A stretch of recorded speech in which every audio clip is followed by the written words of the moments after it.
Hello everyone and very good morning to all of you.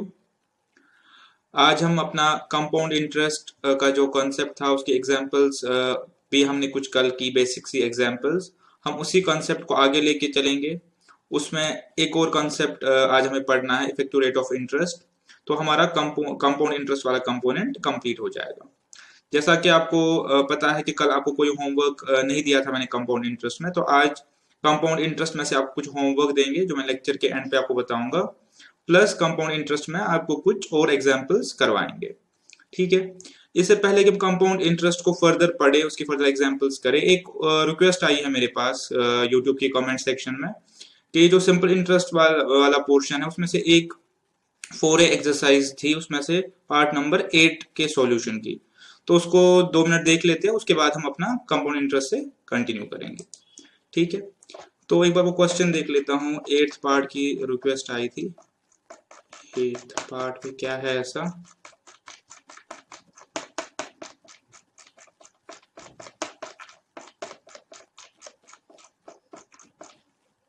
Zoom कर लेते हैं इसको। ठीक है, ये रहा। 8th पार्ट में कह रहा है कि कौन से सम पे, कौन से प्रिंसिपल पे आपको 1200 रुपए का इंटरेस्ट मिलेगा अगर आपका रेट 18% का है तो। और इंटरेस्ट के लिए कह रहा है मंथली इंटरेस्ट। ओके, तो इस पार्ट में ये हो सकता है कि स्टूडेंट कहाँ पे मिस्टेक कर रहा है, वो जो अपने पास टाइम है उसको ईयर्स में कन्वर्ट नहीं कर रहा। क्वेश्चन आपसे मंथली इंटरेस्ट मांग रहा है कि किस सम पे आप एक महीने में 1200 रुपए कमा पाओगे, मंथली 1200। यानी आपको जो टाइम इस क्वेश्चन में वो एक मंथ का है। तो इसमें ये मिस्टेक हो सकती है बच्चे से कि वो इस इंटरेस्ट को या इस टाइम को ईयर्स में कन्वर्ट नहीं कर रहा। तो अगर इसको ईयर्स में कन्वर्ट कर ले तो मेरे हिसाब से क्वेश्चन हो जाना चाहिए। एक बार करके देखते हैं क्वेश्चन नंबर 8। इसमें हमारा जो प्रिंसिपल है वो निकालना है, वो नहीं दिया गया है। रेट जो है 18% है। टाइम हमारे पास मंथली है, एक मंथ में चाहिए हमें ये इंटरेस्ट।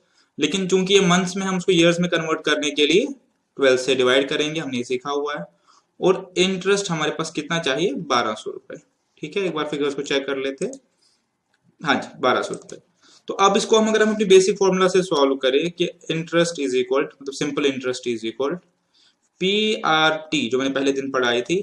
तो प्रिंसिपल आपको नहीं दिया गया है, वो पी ही रखते हैं। आर आपके पास 18/100 आ गया। टाइम आपके पास 1/12 आ गया। और ऐसे आपको दिया गया है कि 1200 रुपए चाहिए। तो इसको अगर हम सॉल्व करें तो जो पी के मल्टीप्लीकेशन में वो डिवाइड में आ जाएंगे, जो पी के डिवीजन में वो मल्टीप्लीकेशन में आ जाएंगे। तो इसको अगर हम सॉल्व करें तो मेरे हिसाब से आपका सोल्यूशन बन जाना चाहिए। 1200 इंटू 100 इंटू 12 डिवाइडेड बाई 18, तो ये निकल रहा है मेरे पास 80,000। तो आई होप कि आपको ये एग्जांपल समझ आ गई होगी। इसमें जस्ट ये था कि आपने जो टाइम है, जो आपके पास ये टाइम है, इसको आपने कन्वर्ट करना था, इसको आपने कन्वर्ट करना था ईयर्स में। ठीक है। तो ये हमारा सिंपल इंटरेस्ट वाला पार्ट कंप्लीट जो था ऑलरेडी, उसके एग्जांपल स्टूडेंट ने बोली थी कि सॉल्व करने के लिए। ठीक है, अब हम आगे चलते हैं। कल आपको जैसे पता होगा, कल हमने कंपाउंड इंटरेस्ट की फॉर्मूला डिराइव की थी और उस पर कुछ एग्जांपल्स किए थे। तो क्या थी वो फॉर्मूला, मेरे साथ रिकॉल करेंगे। फॉर्मूला हमारे पास थी amount is equal P1 plus R raise power n, जहां पे r हमारे पास क्या था? रेट पर कन्वर्जन पीरियड। ये हमने कल किया हुआ है, कल का मैं रिपीट कर रहा हूं। और n हमारे पास था नंबर ऑफ कन्वर्जन पीरियड्स। ठीक है, नंबर ऑफ कन्वर्जन पीरियड्स। ठीक है, ये हमने कल किया हुआ है। अब इसमें आप एक चीज देख सकते हैं कि इस फॉर्मूला में हमने कंपाउंड इंटरेस्ट की फॉर्मूला कहीं नहीं लिखवाई। सिंपल इंटरेस्ट में हमने आपको सिंपल इंटरेस्ट की फॉर्मूला करवाई थी, पी आर टी। और कंपाउंड इंटरेस्ट में हमने जो डिराइव कल की थी फॉर्मूला, वो किसकी की थी? अमाउंट की, इंटरेस्ट की नहीं। अब हम ये चाहते हैं कि हम सिंपल इंटरेस्ट, कंपाउंड इंटरेस्ट की फॉर्मूला डिराइव करें। क्योंकि हमारे पास अमाउंट की फॉर्मूला तो आ ही गई है, हम इसी की यूजेज से हम ये देखें कि अगर हमें सीधे कंपाउंड इंटरेस्ट पे ही पहुंचना है, हम अमाउंट के थ्रू नहीं पहुंचना चाहते इंटरेस्ट पे, हम डायरेक्टली कैसे कर सकते हैं। तो इसी फॉर्मूला को यूज करके हम वो एक बार देखेंगे क्या हम फॉर्मूला निकाल सकते हैं। बहुत ही आसान सी फॉर्मूला है। हमारे पास अमाउंट इक्वलेंट टू है P 1 प्लस आर एन। ठीक है, हमें जैसे ऑलरेडी पता है कि हमारा अमाउंट कैसे बनता है, प्रिंसिपल से प्लस इंटरेस्ट से। हमारा अमाउंट बना होता है कि हमने कितना इन्वेस्ट किया है, कितना इंटरेस्ट हमारे पास आया। तो अमाउंट को हमने लिखा P प्लस आई, और ये आपका एज इट इज है जो हमने कल डिराइव किया था। अब अगर इस चीज से इंटरेस्ट की फॉर्मूला निकालना चाहूं तो मेरे पास कंपाउंड इंटरेस्ट की फॉर्मूला क्या निकलेगी, P 1 plus R raise power n, ठीक है, माइनस P।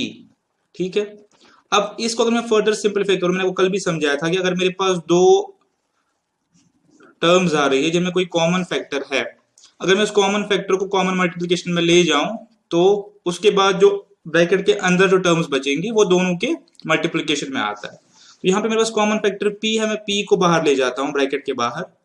तो अगर मैं P को बाहर लूं तो यहाँ मेरे पास बचता है 1 प्लस आर एन, और यहाँ पे minus 1, because P into 1 is equal to P।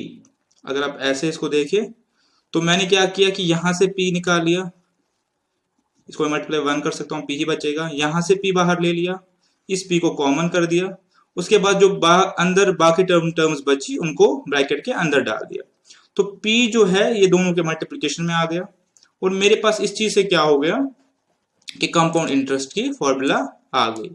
ये हमने बिल्कुल जो कल फॉर्मूला पढ़ी थी उसके बेसिस पे डिराइव की। अब अगर मैं आपको फाइनली लिखवाऊं तो मेरे पास जो फॉर्मूलाज आ गई वो है simple interest is equal to PRT, ठीक है, और कंपाउंड इंटरेस्ट की फॉर्मूला क्या आ गई, P 1 plus R N minus 1। ठीक है, ये मेरे पास आ गई कि मेरे पास ये आ गई कि मेरे पास कंपाउंड इंटरेस्ट फॉर्मूला मेरे पास ये आ गई। ठीक है, और ये हमने कहां से निकाली, ये हमने जो अमाउंट की फॉर्मूला कल डिराइव की थी हमने उसके बेसिस पे निकाली है। ठीक है, अब हम इनको लेके हमारा ऐसे तो हो गया कंप्लीट, हम CI को लेके कुछ क्वेश्चंस करेंगे, और एक और जो कंसेप्ट है इफेक्टिव रेट ऑफ इंटरेस्ट उसको भी स्टडी करेंगे, और उसके बाद मैं आपको इस पर एग्जांपल्स दिखाऊंगा और बाकी पार्ट्स आपके होमवर्क पे जाएंगे। ठीक है, ये आपका पार्ट क्लियर हो गया। पहले हम इस पे एग्जांपल्स करते हैं, फिर हम इफेक्टिव रेट की तरफ आएंगे। हम देखें कि हमारे पास क्या एग्जांपल्स है कंपाउंड इंटरेस्ट पे। कल हमने कुछ एग्जांपल्स करी थी लेकिन वो अमाउंट के रिलेटेड ही थी, तो आज हमारे पास मिक्स एग्जांपल्स है, अमाउंट के रिलेटेड, टाइम के रिलेटेड और दूसरी चीजों के रिलेटेड। ठीक है, आप मेरे साथ फॉलो करेंगे। कल हमने एग्जांपल नंबर 14 तक कल हमने किया था, आज हम एग्जांपल नंबर 15 को लेके चलेंगे और उससे बियॉन्ड 15। हाँ, ये रहा। तो एग्जाम्पल है, on what sum will the compound interest at the rate of 5% per annum for 2 years compounded annually be 1640। तो यहां पे इसने हमें on what sum will be the compound interest, will the compound interest, अभी इसने यहाँ पे हमें कंपाउंड इंटरेस्ट की फिगर दी है कि हमारे पास कंपाउंड इंटरेस्ट जो बन रहा है वो 1640 बन रहा है। रेट दिया है, टाइम दिया है, आपको क्या निकालना है, हमें निकालना है कि ये क्या प्रिंसिपल था जो हमने इन्वेस्ट किया था, हमें बेसिकली P निकालना है, जबकि हमारे पास I दिया हुआ है। तो अभी जो हमने फॉर्मूला पढ़ी है उसको यूज करेंगे। पहले हम लिखेंगे हमारे पास क्वेश्चन में क्या दिया गया है। क्वेश्चन में इंटरेस्ट दिया गया है, कंपाउंड इंटरेस्ट की का अमाउंट दिया गया है क्वेश्चन में 1640 रुपीज, टाइम दिया गया है, रेट दिया गया है। टाइम आपको दिया गया है 2 इयर्स और रेट दिया गया है 5%। कंपाउंडिंग एनुअली हो रही है तो हमें रेट और टाइम में कोई चेंज करने की जरूरत है नहीं। अगर हमारे पास कंपाउंडिंग का कोई फैक्टर दिया होता तो हम अकॉर्डिंगली रेट और टाइम को चेंज कर लेते। कंपाउंडिंग एनुअली हो रही है तो कोई इशू है नहीं इस केस पे। रेट 5% और टाइम 2 साल हमें निकालना है इसमें प्रिंसिपल।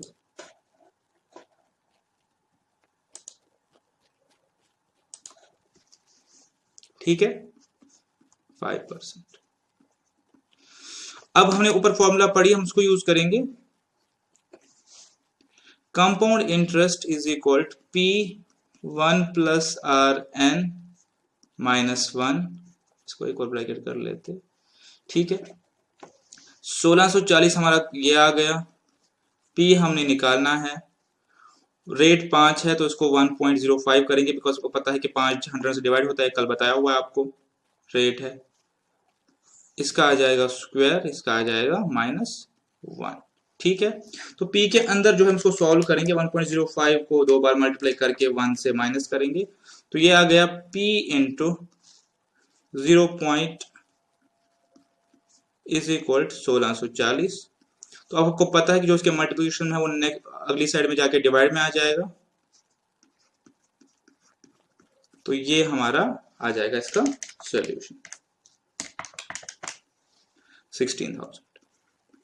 ठीक है, तो अगर मैं इस चीज को एक बार आपके लिए फिर से रिपीट करना चाहूं, तो हमने कंपाउंड इंटरेस्ट में पहली फॉर्मूला क्या पढ़ी थी कि अमाउंट हमारा है equal to P1 plus RN, जो हमने कल सीखा था, अगर हमें फाइनल अमाउंट चाहिए कंपाउंड इंटरेस्ट में। और अगर हमें ओनली इंटरेस्ट चाहिए कंपाउंड इंटरेस्ट में, तो उसके लिए हमें क्या करना है, उसके लिए P1 प्लस RN -1। ठीक है, और ये हमने इसी से डिराइव किया था, बिकॉज आप फाइनली इंटरेस्ट कहां से निकालते हैं, जो आपका फाइनल अमाउंट है उससे माइनस प्रिंसिपल कर लीजिए। तो ये बेसिकली कुछ नहीं है, यही उसी फॉर्मूला का डिराइवेशन है कि आपने फाइनल अमाउंट से प्रिंसिपल निकाल लिया तो आप पहुंच गए कंपाउंड इंटरेस्ट पे। तो ये दो बेसिकली हमारी कंपाउंड इंटरेस्ट की फॉर्मूलाज है। अमाउंट मांगे तो आप ये यूज कर सकते हैं, इंटरेस्ट मांगे तो आप ये यूज कर सकते हैं, या इनको यूज करके आप इसमें से जो भी मिसिंग टर्म हो वो निकाल सकते हैं। ठीक है, तो हमारा ये पार्ट हो गया, इसका आंसर 16,000 रुपीज आ गया, एग्जाम्पल 15 का। अब देखते हैं हमारी नेक्स्ट एग्जाम्पल। नेक्स्ट एग्जाम्पल है what annual rate of interest compounded annually doubles an investment in 7 years। ये बेसिकली डबलिंग का क्वेश्चन है। हमारे पास एक और डबलिंग का क्वेश्चन आया था सिंपल इंटरेस्ट में। मैंने पहले भी कहा था कि हमारे पास डबलिंग ट्रिपलिंग की स्टैंडर्ड फॉर्मूलाज है, बट हम उनको यूज नहीं कर रहे बिकॉज मैं ज्यादा फॉर्मूलाज नहीं करवाना चाहता। अदरवाइज इसमें हमारे पास जो कंपाउंड इंटरेस्ट में डबलिंग की फॉर्मूला एक बार बता देता हूं, बट हम उसके थ्रू सॉल्व नहीं करेंगे। कंपाउंड इंटरेस्ट में डबलिंग की फॉर्मूला है वो है 72 divided by rate of interest. कि अगर आप 72 को डिवाइड बाय करेंगे रेट ऑफ इंटरेस्ट, जो भी रेट ऑफ इंटरेस्ट है, तो आपको डबलिंग पीरियड दे देगा। ठीक है, डबलिंग पीरियड दे देगा। तो आप इसके थ्रू भी सॉल्व कर सकते हैं, लेकिन हम अभी इसको लेके नहीं चलेंगे। हम इसको प्रॉपरली जो हमने फॉर्मूलाज पढ़ी है यहाँ पे, इनके जरिए सॉल्व करने की कोशिश करेंगे। ठीक है, तो क्या हमारे पास क्वेश्चन है कि what annual rate of interest, हमें रेट ऑफ इंटरेस्ट निकालनी है। एक इन्वेस्टमेंट को डबल करेगी अगर हम वो 7 साल के लिए उसको रख रहे हैं। ठीक है, तो मेरा प्रिंसिपल P रहेगा, मेरी अमाउंट कितनी रहेगी, ऐसा हमने क्वेश्चन किया हुआ है 2P, बिकॉज ये चाहता है कि मेरी इन्वेस्टमेंट डबल हो। तो डबल कब होगी, जब मेरी अमाउंट वैल्यू बनेगी 2P। ठीक है, रेट मुझे निकालना है और टाइम इसने दिया है 7 साल। 7 साल ही दिया टाइम से, हाँ टाइम इसने दिया है 7 साल। ठीक है, अब मैं इसको कैसे करूंगा, हम अमाउंट की फॉर्मूला ही यूज करेंगे।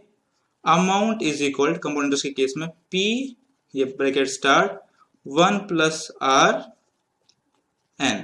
ठीक है, ठीक है, तो अमाउंट यहाँ पे 2P आ गई, जो कि हमने ऊपर इन्वेस्टमेंट डबल करनी है। P आपके पास P ही आ गया, 1 प्लस R और N आपके पास 7 आ गया।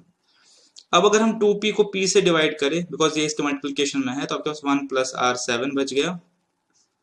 ठीक है, 1 प्लस R7 बच गया। और अगर हम इस P से P को कैंसिल आउट करें या डिवाइड करें, तो हमारे पास आ गया 2। तो बेसिकली 1 प्लस R यानी जो भी रेट है उसको अगर हम 7 बार मल्टीप्लाई करें तो हमारे पास 2 आना चाहिए। ठीक है, अब आपको पता है कि ये आपका सोल्यूशन है तो साइंटिफिक कैलकुलेटर पे होगा या इसका 7th रूट करके होगा। तो इसके लिए मोस्ट प्रोबेबली आपको एग्जाम में दिया होगा, या आप एक कंपाउंडिंग टेबल से निकाल सकते हैं। आपकी बुक में कंपाउंडिंग टेबल्स का एनेक्जर ऑलरेडी दिया हुआ, अपेंडिक्स दिया हुआ है। तो कंपाउंडिंग टेबल यहाँ पे यूज करने की जरूरत है नहीं, बिकॉज आपको क्वेश्चन में ही दिया गया है इसका फैक्टर, 2 का 7th फैक्टर आपको दिया गया है क्वेश्चन में। अगर हम वो देखना चाहे, हाँ, तो यहाँ पे बुक में दिया गया है 1.104090, यानी अगर आप 2 को 1/7 रूट करेंगे तो आपका ये आ जाएगा। हाँ, ये मैंने आपको पहले ही बताया हुआ है कि जब वही हम इक्वेशन सॉल्व करते हैं तो जो इम्पैक्ट लेफ्ट हैंड साइड पे होता है, अगर हम उसको राइट हैंड साइड पे कैरी कैरी करें तो उसका वो रिवर्स हो जाता है। जैसे मल्टीप्लिकेशन है तो माइनस हो जाता, मल्टीप्लिकेशन तो डिवीजन हो जाता है, प्लस में है तो माइनस हो जाता है। और अगर आपकी कोई चीज रूट में है, nth रूट में है, तो आगे जाके वो उसका उतने टाइम्स हो जाता है, रूट का टाइम्स हो जाता है, टाइम्स का रूट हो जाता है। तो अब अगर मैं इसको ऐसे लिखूं, 1 + r 7 इज इक्वल 2 का 7th रूट इंटू 7, तो ये बेसिकली मैंने इसको 1/7 रूट पे लिया, बिकॉज मेरे पास इसकी वैल्यू दी गई है। ये तो कैंसिल आउट हो जाएंगे और मेरे पास वापस 2 आ जाएगा। मैंने 2 को जस्ट 7th रूट करके 7 टाइम्स कर दिया, जो कि इफेक्टिवली 2 के बराबर ही आ रहा है। ये मैंने किस लिए किया, बिकॉज मेरे पास 2/1/7 की वैल्यू दी गई है। तो जब मैं इसको ऐसे लिखा तो मेरे पास ये और ये कैंसिल आउट हो जाएगा, तो 1 + r मेरे पास आ जाएगा 2 1⁻7 के इक्विवेलेंट, जो मेरे पास क्वेश्चन में दिया गया है। और वो मेरे पास है 1.104090, 1.104090। तो इस केस में मेरे पास r की वैल्यू निकल जाएगी 0.104090। इसको मैं 100 से मल्टीप्लाई करूं परसेंटेज में लाने के लिए, तो 10.41% मेरा बन जाएगा। ठीक है, बिल्कुल ये मेरा 10.14% आ गया। तो आई होप आपको ये चीज समझ आ गई होगी। इसमें बस यहाँ पे एक चीज थी कि आपको 7th रूट कैलकुलेट करना था, जो आप नॉर्मल कैलकुलेटर पे नहीं कर सकते, साइंटिफिक कैलकुलेटर पे हो सकता है, बट नॉर्मल पे आप ये नहीं कर सकते, इसलिए आपको ये दिया गया है और आपको क्वेश्चन में मोस्ट लाइकली दिया हुआ होगा। अगर नहीं भी होगा तो आपको कंपाउंडिंग के जो ये टेबल्स रहते हैं वो आपको यूज करने हैं। जहां पे नहीं दिया होगा वहां आपको टेबल से एक करवा के बताएंगे।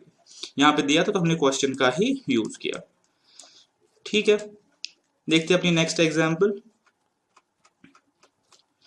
अब ये कंपाउंड इंटरेस्ट की एग्जांपल्स चल रही। In what time will 8000 amount to 8820। मेरे पास प्रिंसिपल दिया गया है, अमाउंट दी गई है, रेट दिया गया है 10% पर एनम, और यहाँ पे compounded half yearly, compounded half yearly. तो मुझे इस टाइम में क्या निकालना है, टाइम। ठीक है, हमारे पास जो है उसको डाल के देखते हैं। सर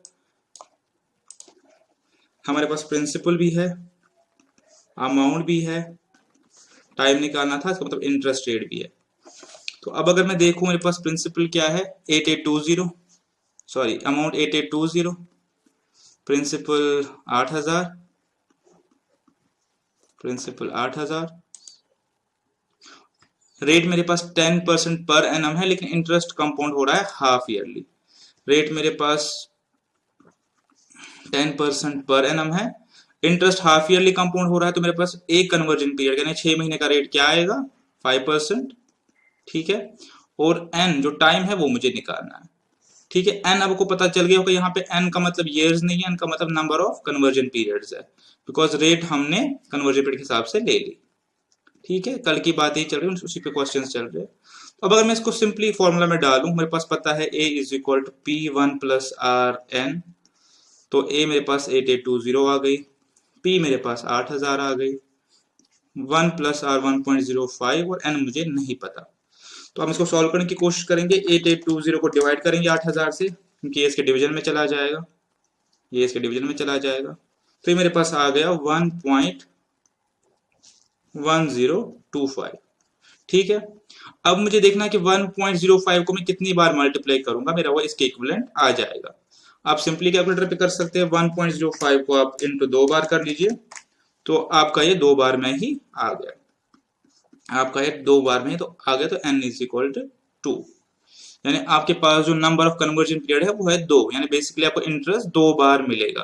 पर इंटरेस्ट कंपाउंडिंग की फ्रीक्वेंसी क्या है, 6 महीने। तो अगर इंटरेस्ट 6 महीने में मिल रहा है और मुझे 2 बार मिल रहा है, तो मेरे पास कितने मंथ्स में ये हो जाएगा, 8820 6 इंटू 2 12 मंथ्स में, जो बराबर होता है 1 ईयर के। ठीक है, चलते हैं नेक्स्ट क्वेश्चन की तरफ।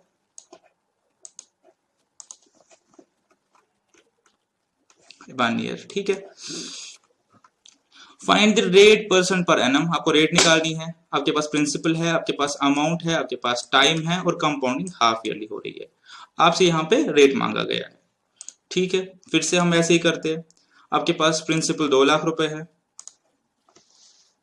प्रिंसिपल 2 लाख रुपए है, अमाउंट आपके पास कितनी है वो देख लेते हैं। अमाउंट है 231525, 231525, रेट रेट हमारे पास है, नहीं रेट निकालनी है, टाइम आपके पास है 1.5 साल, रेट निकालनी है, टाइम आपके पास है 1.5 साल।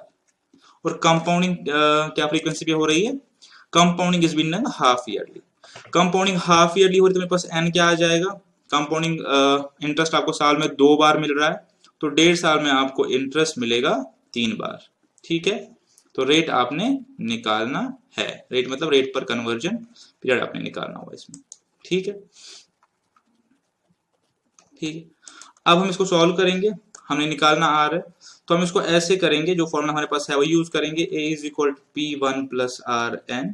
ठीक है, 231525 is equal to 2 lakh, 1 plus R नहीं पता, एन आपको पता है 3 बार।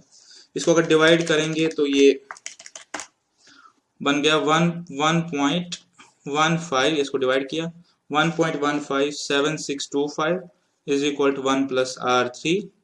तो अब आपने देखना है कि हम कैसे इसको परफेक्ट क्यूब करके इसका क्यूब रूट निकाले, इसका क्यूब रूट निकाले। अब यहाँ पे दो चीजें हो सकती है, मैंने फिर से वही बात कही कि क्यूब रूट आपको इससे नहीं निकलेगा, या तो आपको क्वेश्चन में दिया हुआ होगा, पहली बात, या आपको क्वेश्चन में दिया गया होगा, या आप कंपाउंड टेबल्स यूज करेंगे। और एक और पॉसिबिलिटी है जो कि ज्यादा चांसेस है कि आपको जो रूट आपको जो भी दिया होगा वो नॉर्मली परफेक्ट क्यूब होगा, बिकॉज अगर वो परफेक्ट क्यूब नहीं हुआ तो आपको सॉल्व इस सिंपल कैलकुलेटर पे करने में काफी डिफिकल्टी होगी, तो इसलिए वो परफेक्ट क्यूब होगा। जैसे हमने ऊपर निकाला हुआ है 1.05, इसके ऊपर हमने निकाला हुआ है 1.05 का हमने निकाला, ये भी आपके पास परफेक्ट स्क्वायर था, तो इसी को अगर हम 3 बार देखें तो ये आपका बन जाएगा।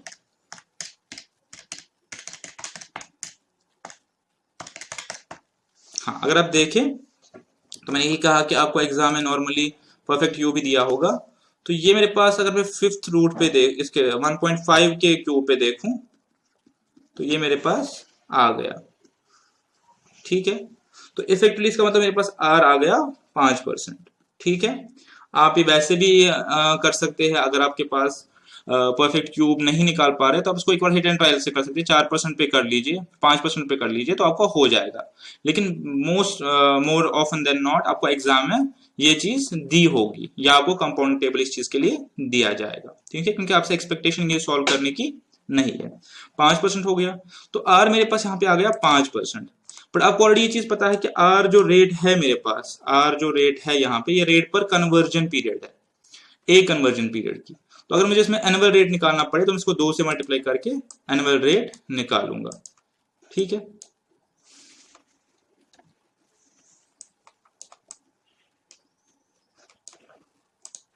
ठीक है, आपका ये क्वेश्चन भी हो गया। और आपके पास 5 है, और चूंकि आपको इंटरेस्ट 6 महीने में मिल रहा है तो आपको 2 बार मिलेगा साल में, तो 10% आपका रेट आ गया। ठीक है, अब आते हैं एग्जाम्पल नंबर 19 की ओर।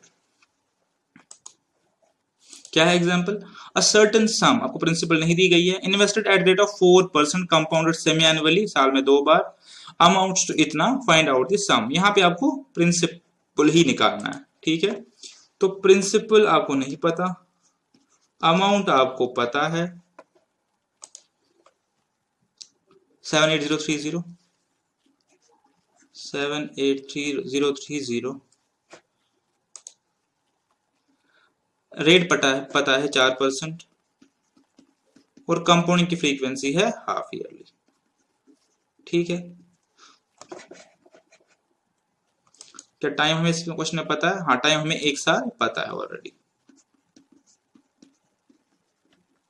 ठीक है, तो इसमें अगर आप हमें ये पता है कि कंपाउंडिंग की फ्रीक्वेंसी जो है वो है half yearly, compounding half yearly हो रही है, तो हर हाफ ईयर का मेरे पास इंटरेस्ट कितना होगा, 4/2, 2%। और मेरे पास कितनी बार इंटरेस्ट मिलेगा, 1 साल में 6 महीने के बाद मिल रहा है तो 2 बार मिल जाएगा साल में, इज इक्वल टू, यहाँ पे डिवाइड किया, यहाँ पे मल्टीप्लाई किया, ये हमारे पास नंबर ऑफ कन्वर्जन पीरियड 2 आ गए और रेट पर कन्वर्जन पीरियड 2 आ गया। अब हम सिंपली इस फॉर्मूला में डालते हैं, amount is equal P1 plus R N. ठीक है, अमाउंट 78030, P आपके पास निकालना है, 1 पॉइंट आर करेंगे, एन आपके पास दिया हुआ है, तो ये हम इस चीज से सॉल्व कर सकते हैं। ठीक है, ठीक है, यहाँ पे सॉल्व किया हुआ है। आप करना चाहे तो हम पूरा इसको कर सकते हैं। 1.02 को 2 बार ये कर लीजिए, या तो सीधे डायरेक्टली इसको डायरेक्टली ऐसे कर लीजिए, 78030 डिवाइड बाय 1.2 और 1.2 इज इक्वल टू पी। या पहले 1.02 के स्क्वायर को सॉल्व कर लीजिए, उसके बाद कर लीजिए, तो पी मेरे पास आ गया 75,000 रुपीज। ठीक है, आपके पास दो ही फॉर्मूला हमने करी है, मैं इसको बार बार यहाँ पे लिख रहा हूँ ताकि आपको साथ साथ रिकॉल होती जाए।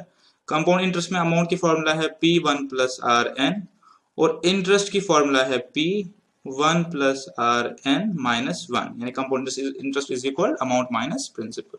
ठीक है, तो इसी के बेसिस पे हम ये सारे क्वेश्चन सॉल्व कर रहे हैं। ठीक है, हम नेक्स्ट एग्जाम्पल देखते हैं। हमारे पास एग्जाम्पल नंबर 20 आ गई, इसके बाद 21 आ गई, और फिर हमारे पास नया चैप्टर 20 एग्जाम्पल क्या है, 16,000 प्रिंसिपल है हमारे पास, इन्वेस्टेड एट रेट ऑफ 10%, 16,000 को हमने 10% रेट पे इंटरेस्ट किया। कंपाउंडिंग आपकी सेमी एनुअली हो रही है, यानी साल में 2 बार। अमाउंट भी दी गई है, हमें टाइम निकालना है। ठीक है, प्रिंसिपल आपका 16,000 है, अमाउंट आपको शायद दी गई थी क्वेश्चन में, हाँ 18,522। आपको रेट दिया गया है 10%, कंपाउंडिंग सेमी एनुअली हो रही है, रेट दिया गया है 10%, क्योंकि कंपाउंडिंग साल में 2 बार हुई तो एक कन्वर्जन पीरियड का रेट 5% हो गया, यही पर हमें टाइम निकालना है। ठीक है, ये क्वेश्चन की रिक्वायरमेंट है। हाँ जी, हमें टाइम निकालना है। हम अगर फॉर्मूला को यूज करें, 18,522 इज इक्वल 16,000, 1.05 और n 18,552 डिवाइडेड बाय 16,000, ये फिर से आ गया 1.157625। मैंने पहले कहा था कि परफेक्ट क्यूब नॉर्मली होगा, तो वो है। अब अगर इसको मैं 3 बार करूँ 1.05 को इंटू 2 बार और 3 बार, तो ये मेरे पास इसके इक्विवेलेंट आ जाएगा। 3 बार इसको क्यूब करके मल्टीप्लाई करके, तो मेरे पास n आ गया 3। अब आपको पता है ऑलरेडी कि n मेरे पास है conversion, number of conversion periods. अब इसको अपने साल में कन्वर्ट करना है, तो मैं इसको देख लेता हूँ, डिवाइड बाय 2 करके, तो मेरे पास 1.5 साल आ गया। मेरे पास है 1.5 साल है, इंटरेस्ट मुझे 3 बार मिलेगा, इंटरेस्ट मुझे 6 महीने बाद मिल रही है, तो मेरे पास 1.5 साल का टाइम आ गया इस केस में।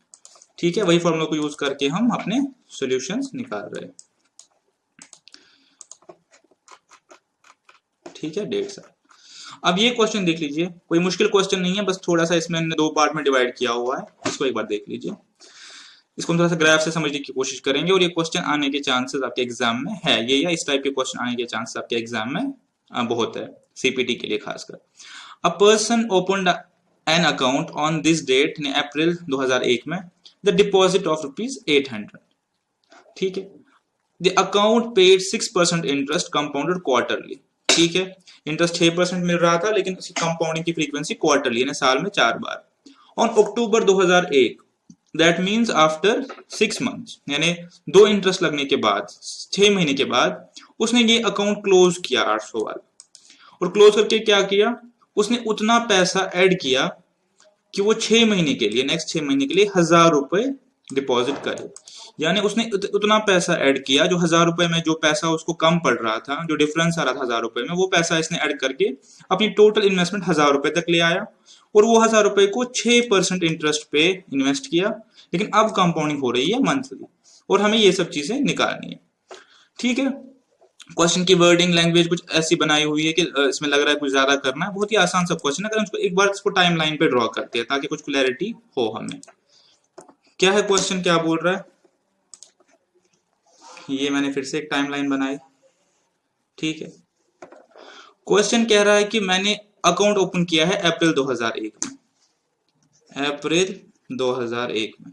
ठीक है, कितने अमाउंट से, 800 रुपए से, 800 रुपीज से।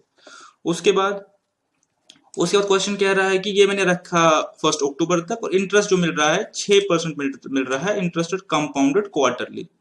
अगर 6% इंटरेस्ट मिल रहा है साल का, और उसकी कंपाउंडिंग की फ्रीक्वेंसी क्वार्टरली है, तो एक क्वार्टर का इंटरेस्ट बनेगा डे, 6/4, दैट मीन्स 1.5। तो अगर मैं ऐसे इसको यहाँ पे शो करूं, मेरे पास इंटरेस्ट का एनुअल रेट है 6%, तो क्वार्टर का हो गया 1.5%। तो अगर मैं इसको यहाँ पे रेड पेन से कर लेते हैं, अगर मैं इसको यहाँ पे मार्क करूं, ये मेरा Q1 और ये मेरा Q2 जो कि हाफ ईयर भी है, तो यहाँ पे मुझे 1.5% का इंटरेस्ट मिला और यहाँ पे मुझे 1.5% का इंटरेस्ट मिला, क्योंकि मेरा साल का 6% है बट फ्रीक्वेंसी थी क्वार्टरली। और यहाँ पे कुछ अमाउंट बना ए, जो मुझे नहीं पता है, कुछ अमाउंट बना। इसके बाद क्या कह रहा है कि मैंने यहाँ पे ये 800 की इन्वेस्टमेंट क्लोज कर ली, फिर मैंने उतना अमाउंट इन्वेस्ट किया कि 1000 रुपए बन जाए। तो 1000 रुपए में जो भी मुझे यहाँ पे पेंडिंग था, जो पैसा कम था, मैं वो फर्दर इन्वेस्ट कर रहा हूँ ताकि 1000 बन जाए। और उस 1000 को फिर क्या किया, उस 1000 को फिर क्या किया, उस 1000 को फिर इन्वेस्ट किया फर्दर 6 महीने के लिए 6% की रेट पे, लेकिन अब कंपाउंडिंग हो रही है मंथली। तो ये भी जैसा मुझे आगे यहाँ पे मेरे पास जो भी फाइनल अमाउंट थी, जो फाइनल इन्वेस्टमेंट थी, जिसको मैं A1 बोल सकता हूँ, वो 1000 थी। यानी नेट जो मुझे 800 रुपए की का जो प्रिंसिपल था उसमें जो अमाउंट बनी, प्लस मैंने कुछ जोड़ा से वाई, मेरा 1000 बन गया। और ये 1000 मैंने फिर इन्वेस्ट किया 6 महीने के लिए। रेट सेम है 6%, वो शायद दिया गया है उसमें। हाँ, रेट 6%, लेकिन कंपाउंडिंग अभी हो रही है मंथली। यहाँ पे मुझे इंटरेस्ट मिलेगा मंथली। ठीक है, इंटरेस्ट मुझे मिलेगा मंथली। अगर मंथली निकालना चाहूँ कितना इंटरेस्ट मिलेगा, 0.5%, 6/12। तो यहाँ पे हर मंथ का इंटरेस्ट बन रहा है 0.5%। ठीक है, यहाँ पे मुझे फाइनली कुछ अमाउंट मिला।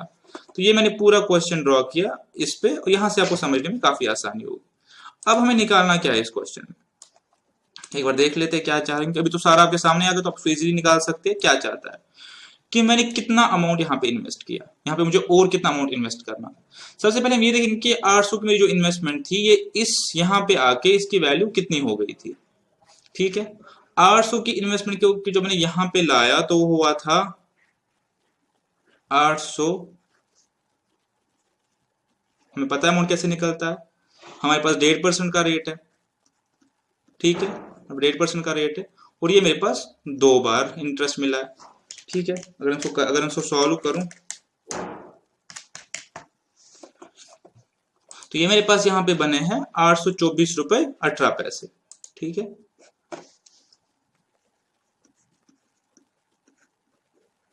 ठीक है। अब अगर मैं इसको देखूं कि मुझे अभी कितना पेंडिंग है, मुझे कितना अमाउंट और इन्वेस्ट करना, 1000 बन जाए, तो मैं निकाल सकता हूँ 1000 में से माइनस करके। वो गए 175.82। मुझे इतना पैसा और डालना पड़ा ताकि मेरा ये 1000 हो जाए। ठीक है, आ गया ये भी मेरे पास दूसरा। अब मैं इन्वेस्ट कर रहा हूँ 1000, तो 1000 कितना बनेगा 6 महीने बाद, वो भी निकाल सकते हैं। आधा रेट परसेंट है, और ये 6 महीने में कंपाउंडिंग हो रही है।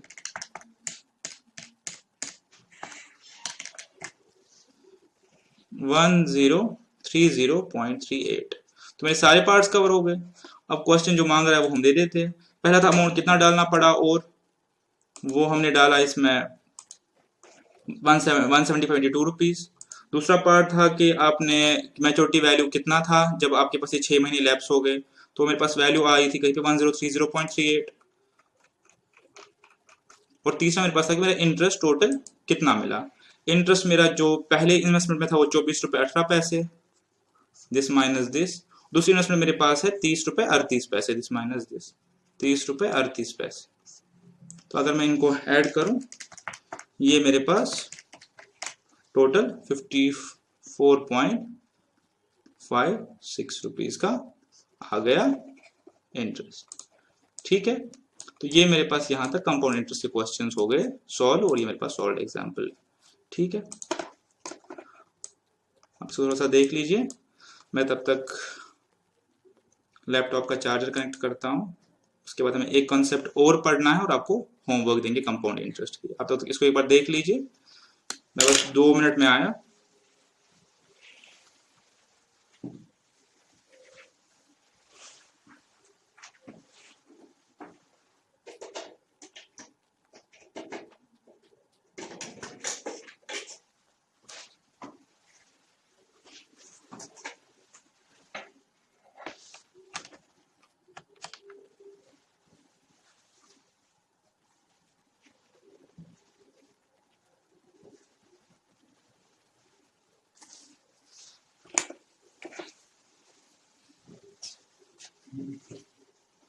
Okay, welcome back. तो ये आपका आई होप देख लिया होगा आप लोगों ने, और ऐसा क्वेश्चन आने की एक्सपेक्टेशन आप रख सकते हैं एग्जाम में, ऐसा क्वेश्चन आपको आ सकता है। अब हम इसको क्लोज करते हैं और एक नया कॉन्सेप्ट हम लोग स्टडी करते हैं। ठीक है, कॉन्सेप्ट का नाम है effective rate of interest. Effective, और इस पे क्वेश्चन आने की एक्सपेक्टेशंस है, इस पे क्वेश्चन आ सकता है, इफेक्टिव रेट ऑफ इंटरेस्ट। अच्छा, कुछ कॉन्सेप्ट मैंने कहा था कि स्पेसिफिक है with compound interest. Simple interest में ऐसे कोई कॉन्सेप्ट नहीं है, बिकॉज वहां पे कोई कंपाउंडिंग का कॉन्सेप्ट है ही नहीं, तो ऐसा कोई इफेक्टिव रेट और ये सब कॉन्सेप्ट वहां पे नहीं है। कन्वर्जन रेट का कॉन्सेप्ट भी आपको पता है कि सिंपल इंटरेस्ट के केस में नहीं होता। अब इफेक्टिव रेट का इंटरेस्ट क्या होता है, हम उसको एक टाइमलाइन की से समझने की कोशिश करेंगे, एक टाइमलाइन बना के। कि मैंने फॉर एग्जांपल किसी बैंक ने, किसी इंस्टीट्यूशन ने आपको प्रॉमिस किया कि हम आपको 8% रिटर्न देंगे, लेकिन आपकी कंपाउंडिंग जो है वो करेंगे क्वार्टरली से। अब हम ये चीज समझ चुके हैं कि अगर कंपाउंडिंग आपकी क्वार्टरली होगी तो आपको ये इंटरेस्ट साल में 4 बार मिलेगा। तो आपको हर क्वार्टर में मैं Q1, ये Q2, ये Q3, ये इंटरेस्ट यहाँ पे 2%, यहाँ पे 2%, यहाँ पे 2% और यहाँ पे 2%। तो अगर मैं यहाँ पे 100 रुपए इन्वेस्ट कर रहा हूँ, मुझे साल में इंटरेस्ट 4 बार मिलना तो इफेक्टिवली 8% है, लेकिन इसकी कंपाउंडिंग क्वार्टरली होनी है। अब कंपाउंडिंग क्वार्टरली से मेरा ये मतलब है कि इंटरेस्ट 4 बार मिलेगा। तो जब इंटरेस्ट 4 बार मिलेगा तो मेरी बेस हर क्वार्टर के एंड पे चेंज होगी, जिसमें नेक्स्ट इंटरेस्ट लगेगा। ये हमने कल डिस्कस किया था कंपाउंड इंटरेस्ट के केस में।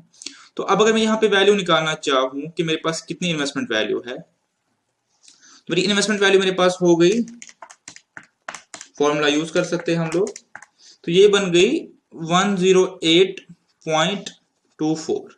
ये आपने कैसे निकाला होगा, आई होप ऐसे ही निकाला होगा कि amount is equal to principal 1 plus R N. तो आपने प्रिंसिपल 100 पे 1.02 को 4 बार फैक्टर किया होगा और आपका ये आ गया होगा, जो हम अभी तक पढ़ रहे थे। ठीक है, तो अब इफेक्टिव रेट का कॉन्सेप्ट क्या है? इफेक्टिव रेट का कॉन्सेप्ट ये है कि सपोज ये कंपाउंडिंग क्वार्टरली ना होती और बैंक ने जस्ट एक रेट कोट करना था कि एनुअल इंटरेस्ट क्या मिल रहा है, आपका एनुअली क्या इंटरेस्ट मिल रहा है। यानी अगर बैंक के कंपाउंडिंग जो है क्वार्टरली हमें ना कोट करता, ये हमें डायरेक्टली एक ही रेट कोट करता कि साल में हम आपको इतना इंटरेस्ट देंगे, तो वो रेट क्या होता? इसको बोलते हैं इफेक्टिव रेट, जो कि हमेशा एक साल पे निकाली जाती है, इफेक्टिव रेट। तो इसका मतलब अगर मैं यहाँ पे देखना चाहूं तो मेरी 100 रुपए की जो इन्वेस्टमेंट थी वो बन गई है 108 रुपए 4 पैसे। तो मेरा जो नेट इंटरेस्ट है, नेट इंक्रीमेंट है, वो है 8 रुपए 4 पैसे। अगर मैं इसको 100 की बेस पे ले लूं तो मेरे पास जो रेट आएगा 8.4% आएगा। यानी इफेक्टिवली बैंक मुझे पे कर रहा है 8.4% पर एनम कंपाउंडेड एनुअली। यानी अगर ये कंपाउंडिंग क्वार्टरली ना होती, एनुअली होती, तब मुझे 8.4% एनुअली मिल जाता और मेरी इन्वेस्टमेंट सेम रहती।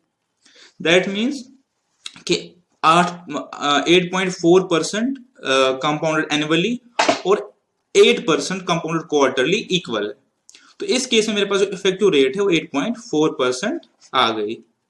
ठीक है, एक और एग्जांपल लेते हैं सेमी एनुअल की, सेम फिगर्स पे। अब अगर मेरे पास एक और बैंक है जो बोल रहा है कि मैं आपको दूंगा यही 8%, लेकिन कंपाउंडिंग जो करूंगा वो करूंगा हाफ ईयरली। ठीक है, तो इसका मतलब मुझे जो पहला इंटरेस्ट मिलेगा वो Q2 के एंड पे मिलेगा, या हाफ ईयर में बोलूं उसको हाफ ईयर के एंड पे मिलेगा, Q2 या H बोल दीजिए। तो यहाँ पे मुझे 4% मिलना है, यहाँ पे मुझे 4% मिलना है। तो मेरे 100 रुपए की वैल्यू यहाँ पे 104 रुपए हो जाएगी, और 104 रुपए पे 4% और जोड़ लीजिए, तो यहाँ पे ये बनेगा मेरा 108.16। आप ऐसे भी कर सकते हैं, A is equal to P 1 plus R N, उससे आपको ये वैल्यू निकल जाएगी। ठीक है, आ गया। अब अगर बैंक ये 8% हाफ ईयरली ना क्रेडिट करता, ठीक है, और ये बैंक हमें एनुअली ही एक बार इंटरेस्ट देता, तो इफेक्टिवली कितना हमें दे रहा है? हम देखेंगे हमारा इंटरेस्ट बन रहा है 8 रुपए 16 पैसे 100 की बेस पे, दैट मीन्स 8.16%। तो इस केस में जो इफेक्टिव रेट ऑफ इंटरेस्ट है वो 8.16% है। तो ये आपके पास है इफेक्टिव रेट ऑफ इंटरेस्ट का कॉन्सेप्ट, कि अगर ये compounding quarterly, annually, semi annually ना हो और ये जो कंपाउंडिंग है ये आपकी हो एनुअली, तो आपका रेट ऑफ इंटरेस्ट कितना बनेगा। ठीक है, अब इसका हम एक फॉर्मूला लिखते हैं। फॉर्मूला की कोई जरूरत है नहीं, आप यहां समझ ही गए कैसे निकालना है। आपका जो नेट आपका जो नेट बन रहा है प्रिंसिपल, नेट बन रहा है अमाउंट, उसमें से प्रिंसिपल निकाले तो इंटरेस्ट आ जाएगा। तो उसी इंटरेस्ट को अगर आप वापस प्रिंसिपल पे डिवाइड करें तो आपका इफेक्टिव रेट आ जाएगा। बहुत ही इजी है ये, बहुत ही इजी चीज है ये, और इस पे क्वेश्चंस भी आएंगे तो थोड़ा सा ध्यान से देख लीजिए। तो अगर मुझे इफेक्टिव रेट निकालना हो, कहीं पे इफेक्टिव रेट निकालना हो तो कैसे निकाल सकता हूं मैं। 1 plus R N minus one, ये माइनस वन का क्या कॉन्सेप्ट है कि जब मैं रेट को, यहां पे आपको पता है कि रेट का मतलब है रेट पर कन्वर्जन पीरियड और एन का मतलब है कन्वर्जन पीरियड्स। जब मैं कन्वर्ट करने के बाद 1 रुपए की वैल्यू देखता हूं और कन्वर्जन के बगैर 1 रुपए की वैल्यू देखता हूं, जो मेरे पास नेट आता है वो मेरे पास बन जाएगा इफेक्टिव रेट। ये इफेक्टिव रेट आ जाएगा। सपोज अब अपनी पहली एग्जांपल में देख लेते हैं कि हमने जो 8 रुपए है वो साल में 4 बार मिला। तो अगर मैं 1 रुपए का अमाउंट देखूं कितना बनेगा।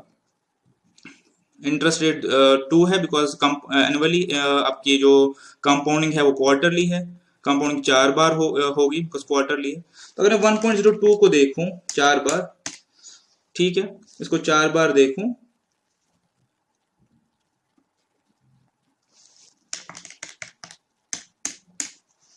तो ये मेरे पास आ गया 1.0824 माइनस 1, मेरे पास आ गया 8.24%। ठीक है, 100 से मल्टीप्लाई करके, यानी 1 रुपए अगर मैं रख रहा हूं 8% की रेट पे, कंपाउंडिंग मेरी हो रही है क्वार्टरली, तो वो बन जाते हैं 1 रुपए और 8 पैसे। ठीक है, जबकि इन्वेस्ट मैंने 1 रुपए किया था, तो आपको एडिशनली कितना मिला, आपको एडिशनली मिला ये वैल्यू। इसको जब मैं 100 से मल्टीप्लाई करूंगा तो मेरे पास से परसेंटेज में आ जाएगा। ठीक है, तो 1 रुपए की बेस लेके हम इसमें चलते तो हमारा ये फॉर्मूला आ जाता है। ऊपर हमने जो किया था वो भी वैसे ही किया था। ठीक है, अब अगर मैं ये दूसरी एग्जांपल पे लूं अपने पास, दूसरे केस में मेरे पास 4% मिल रहा था बट कंपाउंडिंग 2 बार हो रही थी, इसको -1 कर देते, तो ये मेरे पास आ गया 0.0816 और ये इफेक्टिवली 100 से मल्टीप्लाई करते आ गया 8.16%। ठीक है, तो ये मेरे पास इफेक्टिव रेट का फॉर्मूला आ गया।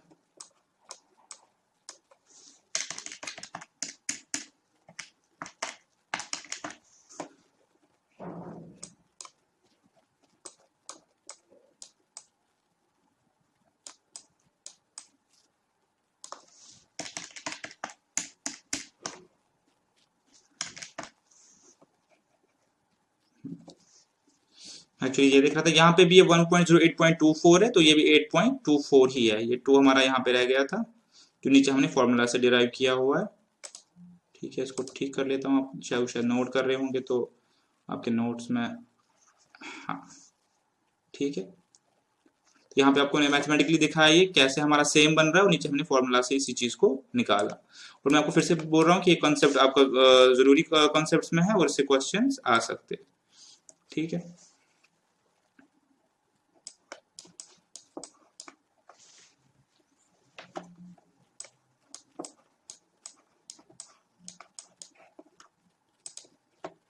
ठीक है, हम इसको यहाँ पे पैक करते हैं मैटर को, और अब हम चलते हैं इस पे जो एग्जाम्पल्स है उनकी तरफ। ये हमने सारा डिस्कस कर लिया कि आप इसको लॉन्ग कट से निकाल सकते हैं, फॉर्मूला से निकाल सकते हैं, ये हमने कर लिया और इस पे आपके क्वेश्चंस भी आते हैं। ठीक है, example number 22, rupees 5000 is invested in a term deposit scheme that fetches interest 6% per annum compounded quarterly. What is interest after 1 year? What is the rate of interest? ठीक है, आसान सा सवाल है। कह रहा है कि 5000 मैंने इन्वेस्ट किए हैं किसी टर्म डिपॉजिट में, जो फेच कर रहा है इंटरेस्ट 6% पर एनम, लेकिन आपकी जो कंपाउंडिंग है वो क्वार्टरली हो रही है। आपको इंटरेस्ट निकालना है 1 साल बाद क्या आएगा। ठीक है, आपका प्रिंसिपल क्या दिया गया है, आपका प्रिंसिपल है 5000, आपका इंटरेस्ट रेट क्या दिया गया है 6%, बट 6% कंपाउंडिंग क्वार्टरली है तो एक कन्वर्जन पीरियड का इंटरेस्ट आपका 1.5% आ जाएगा। टाइम आपका 1 साल था, लेकिन साल में इंटरेस्ट 4 बार मिलेगा तो 4 कन्वर्जन पीरियड्स हो गए। ठीक है, अब हमें निकालना है कि इंटरेस्ट ही शायद मांग रहा है। हाँ, इंटरेस्ट क्या आएगा। तो आपको तो इंटरेस्ट की फॉर्मूला पता है कंपाउंड इंटरेस्ट में किस चीज के बराबर है, P1 प्लस RN-1 P। अगर आप गौर से देखें और अपनी अंडरस्टैंडिंग को डेवलप करें, अगर आप गौर से देखें तो ये जो यहाँ पे है ये आपको क्या दिख रहा है, ये हमने पहले डिस्कस किया था कि ये जो फॉर्मूला है कंपाउंड इंटरेस्ट की है। तो अंदर मेरे पास जो ये फैक्टर है 1 प्लस RN-1, यही तो इफेक्टिव रेट ऑफ इंटरेस्ट की फॉर्मूला है। यानी मैं यही निकाल रहा हूं कि नेट जो मेरा प्रिंसिपल है किस रेट पे इन्वेस्ट हुआ है इस पूरे 1 साल में। ये फॉर्मूला हमने बहुत बार यूज किया, और ये जो अंदर आपकी फॉर्मूला है ये इफेक्टिव रेट ऑफ इंटरेस्ट की फॉर्मूला है। एक बार करके देखते ज्यादा अंडरस्टैंडिंग हो जाएगी। ये मेरे पास आ गया 1.015 एन 4 है -1, ऐसे लिखे तो 5000। ठीक है, 5000 1.015 4 -1। तो इसको भी मैं वैसे सॉल्व करता हूं, पहले मैं अंदर वाला कंपोनेंट सॉल्व करता हूं। ठीक है,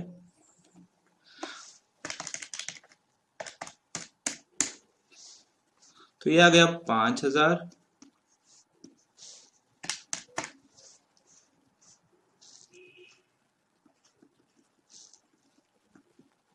ठीक है, इसको जब 5000 से मल्टीप्लाई करेंगे तो मेरे पास आ गया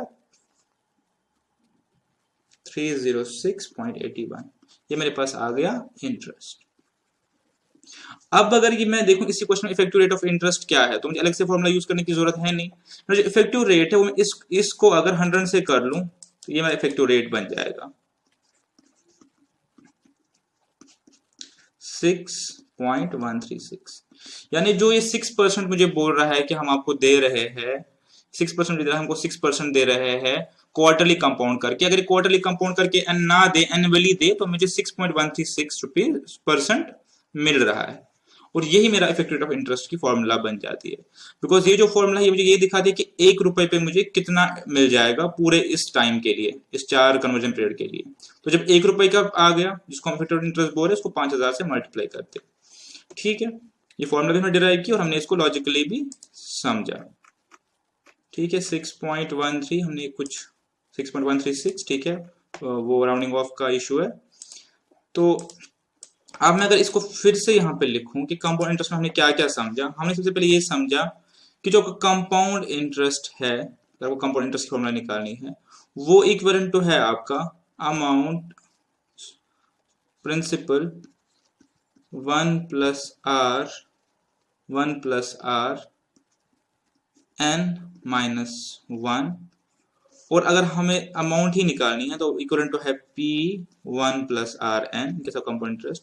और अगर हमें इफेक्टिव रेट ऑफ इंटरेस्ट निकालना है तो वो ये हमारे पास आ रहा है कि अगर हम 1 रुपए को इन्वेस्ट करें नंबर ऑफ कन्वर्जन पीरियड्स के लिए, और कन्वर्जन पीरियड हमारे पास n है और रेट पर कन्वर्जन हमारे पास R है, तो अगर हम 1 रुपए को इन्वेस्ट करें तो उसमें से अगर हम 1 रुपए माइनस करें तो जो नेट हमारे पास इंक्रीमेंट आ रहा है वही हमारे पास इफेक्टिव रेट है 100 से मल्टीप्लाई करके। तो यही चीज जब हम निकालते हैं इसी इफेक्टिव रेट को, फिर फाइनली हम प्रिंसिपल से मल्टीप्लाई करके इंटरेस्ट निकालते हैं। यानी इंटरेस्ट हम लिखना चाहे इसको दूसरे तरीके से, तो हमारे पास जो कंपाउंड इंटरेस्ट है वो किसके बराबर होता है, प्रिंसिपल इंटू इफेक्टिव रेट, जो कि लॉजिकल है। जो हमारे पास प्रिंसिपल था, नेट एनुअल रेट हमारे पास क्या था उससे ही मल्टीप्लाई करते हैं, तो हमारे पास फाइनली अमाउंट आ जाती है।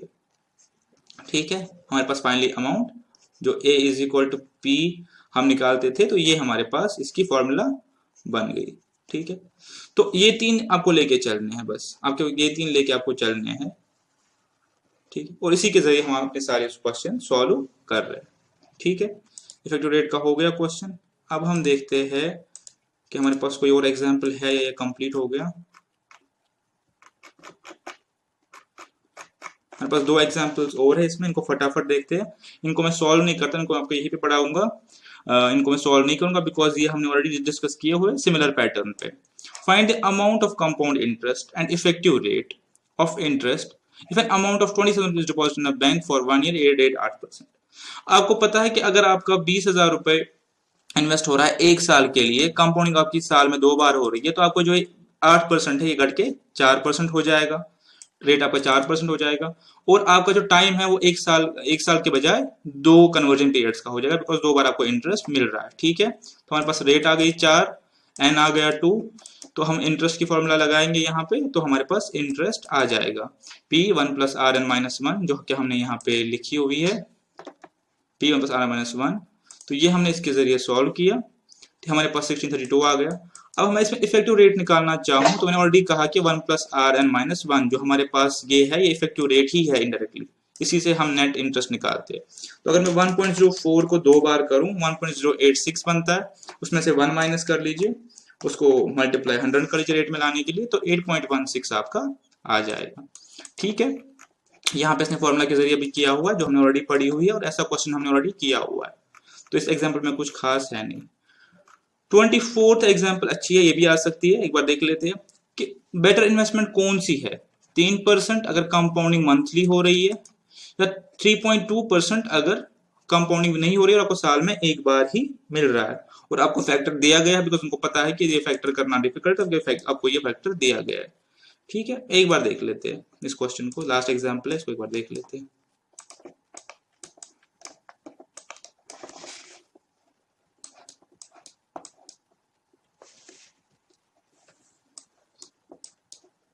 ठीक है, एक बार इसको देख लेते हैं।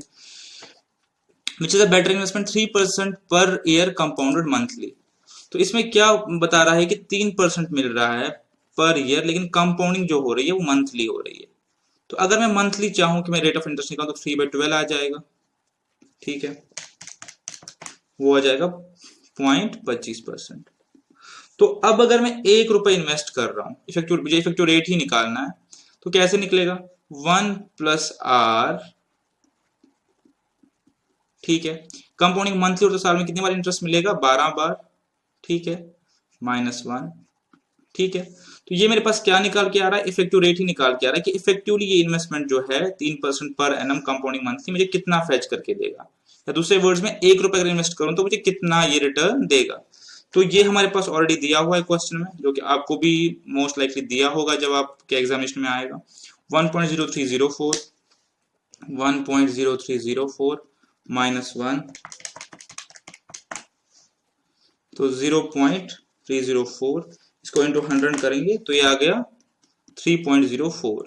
यानी ये जो इफेक्टिव रेट मुझे मिल रहा है अगर मेरी कंपाउंडिंग मंथली हो तो मुझे 3.04 मिल रहा है, जबकि जो दूसरी वैल्यू है 3.2 है, तो ऑब्वियसली मेरा 3.2 बेटर है, क्योंकि उसमें मुझे डायरेक्टली 3.2% मिल रहा है साल का। तो ऑब्वियसली अगर मैं देखूं तो ये बेटर इन्वेस्टमेंट है। ठीक है, तो इसके साथ हमारी मुझे लग रहा है सारी एग्जांपल्स हो गई, सारे क्वेश्चंस हो गए कंपाउंड इंटरेस्ट और इफेक्टिव रेट ऑफ इंटरेस्ट को लेके। अब इसके बाद 4B आपका होमवर्क है। इसमें जो मेरे पास 4B में जो होमवर्क है मैं आपको नोट करवाता हूँ, और इसमें कुछ क्वेश्चंस मैं आपको खुद सॉल्व करके दिखाऊंगा, और इसमें जो होमवर्क है उनका नोट करवाता हूँ जो आपने सॉल्व करने। इसमें आपका जो होमवर्क रहेगा 4B में वो रहेगा 1, 2, 3, 5, 9, 10, 11, 12 और 14। ये आपको होमवर्क रहेगा, ये आप लोगों ने करना है। इसमें कोई डिफिकल्टी हो तो आपको पता ही है, आप मुझे कम्युनिकेट कर सकते हैं, हम नेक्स्ट लेक्चर में टेकअप करने की कोशिश करेंगे। तो इसमें जो रिमेनिंग क्वेश्चंस है जो बच गए, लाइक 4, 6, 7, 8 और 13, ये मैं आपके साथ डिस्कस करके चलूंगा और हम आज के लेक्चर को वाइंड अप करेंगे। ठीक है, 4, 6, 7, 8 और 13 ये मैं आइडेंटिफाई किए हुए कि ये मैं आपके साथ डिस्कस करूंगा। Question number 4, a machine is depreciated at the rate of 20% on reducing balance. The original cost of machine was 1 lakh rupees. Its ultimate scrap value was 30,000. The effective life of machine is. ठीक है, अब हम इस चीज को समझ रहे हैं कि हम जो पढ़ रहे हैं कंपाउंड इंटरेस्ट पढ़ रहे हैं, तो इसमें ये डेप्रिसिएशन का इशू कहां से आ गया। आप एक चीज को आप एक चीज पता होगी, बिकॉज आप अकाउंट्स पढ़ रहे हैं या पढ़ेंगे, कि हमारे पास जो डेप्रिसिएशन होती है, तो डेप्रिसिएशन होती है, या आप डिटेल में पढ़ेंगे अपने अकाउंट्स चैप्टर में। अब आपके पास मोटा मोटा डेप्रिसिएशन 2 टाइप की होती है, और भी तरीके, लेकिन 2 मेन तरीके होते हैं डेप्रिसिएशन करने किसी चीज को। एक SLM, ठीक है, जिसको इक्वल इंस्टॉलमेंट मेथड भी बोलते हैं, और एक WDV, रिटन डाउन मेथड, जिसको रिड्यूसिंग बैलेंस मेथड भी बोलते हैं। एसएलएम क्या चीज है? जैसे आप, मैंने सिंपल इंटरेस्ट में पढ़ाया था कि आपको एक रेट से इंटरेस्ट मिलेगा जो इनिशियल आपने इन्वेस्ट किया था, वैसे ही अकाउंट्स के केस में आपको एक रेट से मशीन को या फिक्स्ड एसेट को डेप्रिशिएट करना है। किस रेट से? जो आपने रेट डिसाइड की है, तो जो वो रेट लगेगा वो हमेशा आपको इनिशियल कॉस्ट पे लगेगा।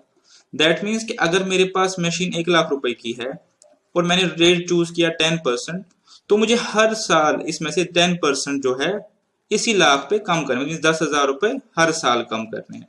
तो मेरे पास कैसे आएगा कि अगर मेरी मशीन लाख रुपए की है, इसमें से मुझे इसमें से मैंने 10,000 कम किए, तो ईयर 1 पे इसकी वैल्यू मेरे पास हो गई 90,000, ईयर 2 पे वैल्यू हो गई 80,000, ठीक है, ईयर 3 पे वैल्यू हो गई 70,000 एंड सो ऑन। इसमें क्या हो रहा है, जो है 10% का डेप्रिसिएशन है वो हमेशा लग रहा है बेस कॉस्ट पे। लेकिन अगर मैं इस मेथड की तरफ आऊं, तो इसमें क्या होगा कि मेरे पास जो डेप्रिसिएशन नेक्स्ट लगेगा वो लगेगा जो मेरे पास प्रीवियस बैलेंस है। तो अगर आप इसको गौर से देखें तो ये डायरेक्टली आपका पहले वाला सिंपल इंटरेस्ट बेसिस पे है, दूसरे वाला आपका कंपाउंड इंटरेस्ट के बेसिस पे है। लेकिन यहाँ पे कंपाउंड होने के बजाय ये डेप्रिशिएट हो रहा है। तो कॉन्सेप्चुअली चीजें सेम है कि आपका जो नेक्स्ट डेप्रिसिएशन है वो पिछले जो बैलेंस है उस पे लग रहा है। तो आपकी फॉर्मूलाज भी सेम है, जस्ट यहाँ पे इंटरेस्ट हम प्लस करते हैं, वहां पे माइनस करेंगे, बिकॉज यहाँ पे मशीन की वैल्यू हो रही है डेप्रिशिएट, ना कि हमारी कोई इन्वेस्टमेंट अप्रिशिएट हो रही है। तो बाकी कॉन्सेप्ट सेम है, बाकी सब कुछ सेम है। हम इसको फॉर्मूला के जरिए करेंगे और देखेंगे की कोशिश करेंगे कि हमसे सॉल्व हो रहा है या नहीं हो रहा है। बाकी इन डिटेल आप ये पढ़ेंगे अपने अकाउंट्स में, वहां पे आप इसका लेजर अकाउंट भी बनाएंगे और इन डिटेल समझेंगे कि कैसे डेप्रिसिएशन के और क्या क्या मेथड्स है। ठीक है, तो आई होप ये आप समझ गए होंगे कि इसमें जो एसएलएम है उसमें इनिशियल जो हमारे पास कॉस्ट है उस पर डेप्रिसिएशन लगती है, और डब्ल्यूडीवी में आपकी कॉस्ट नेक्स्ट बैलेंस पे लगती है। हम इस क्वेश्चन को सॉल्व करने की कोशिश करेंगे। कह रहा है कि एक मशीन मेरे पास 20% केस डेप्रिशिएट हो रही है, डेप्रिसिएशन किस मेथड के पे है? रिड्यूसिंग बैलेंस पे, यानी डब्ल्यूडीवी मेथड पे। ठीक है, उसकी ओरिजिनल कॉस्ट 1 लाख है और स्क्रैप वैल्यू 30,000 रुपए है। हमें बताना है कि उसकी लाइफ कितनी है, यानी वो कितने टाइम के लिए चलेगी। आपको पता है कि जो इफेक्टिव लाइफ है वो तभी निकलेगी जब हम ये देखेंगे कि वो कितने टाइम में स्क्रैप बन जाता है। तो जब ये 1 लाख की मशीन हमारे पास डेप्रिसिएशन कर करके 30,000 तक पहुंच जाएगी, तो हम ये मान लेंगे कि हमारी मशीन हो गई स्क्रैप हो गई और उसकी वैल्यू 30,000 हो गई और उसकी लाइफ, इफेक्टिव लाइफ वहां पे खत्म हो गई। तो अगर हम इनडायरेक्टली देखें तो हमारे पास एक कंपाउंड इंटरेस्ट का ही क्वेश्चन है, लेकिन यहाँ पे इन्वेस्टमेंट अप्रिशिएट नहीं हो रही है, डेप्रिशिएट हो रही है। ठीक है, और हमने निकालना है टाइम। हम दोनों तरीके से करने की कोशिश करेंगे। हमारे पास जो मशीन की ओरिजिनल वैल्यू है 1 लाख है, ठीक है, डेप्रिसिएशन 20% है, तो यहाँ पे अगर ईयर 1 में देखें तो 20,000 रुपए की डेप्रिसिएशन पड़ गई, तो आपके पास क्या बचा? इसका वैल्यू 80,000। दूसरे साल में आपके पास आ गया 80,000 की वैल्यू। अब इस पे आप 20% की डेप्रिसिएशन करेंगे, रिड्यूसिंग बैलेंस है 16,000, तो मशीन की वैल्यू बच गई 64,000 रुपीज। तीसरे साल में आप 64,000 रुपए आपकी वैल्यू आ गई ईयर 3 में। इस पे आप 20% और काटेंगे, ये हो गया 12,800, यह बन गया 51,200। आपको पता है क्वेश्चन के हिसाब से जब हमारी वैल्यू 30,000 की होगी तो स्क्रैप बन जाएगा।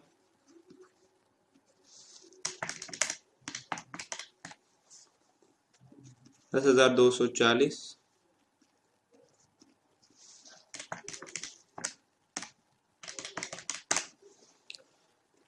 $40,960,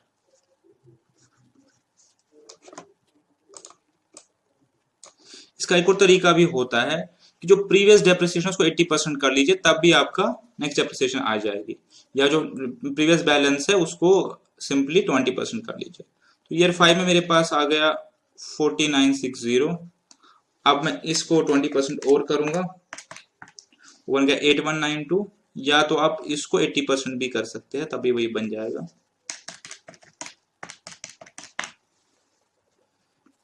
32,768। ठीक है, तो अभी मेरी ये डेप्रिसिएट फुली नहीं हुई, अभी मेरे पास ये क्या बोल रहा है कि 30,000 तक लाना है। अब अगर मैं इसको 20% और लेस करूं सपोज, तो मेरा 30,000 से नीचे जा रहा है। ठीक है, सबसे पहले मैं इसको 5% लेस करके देखता हूं, क्वार्टरली देख रहा हूं।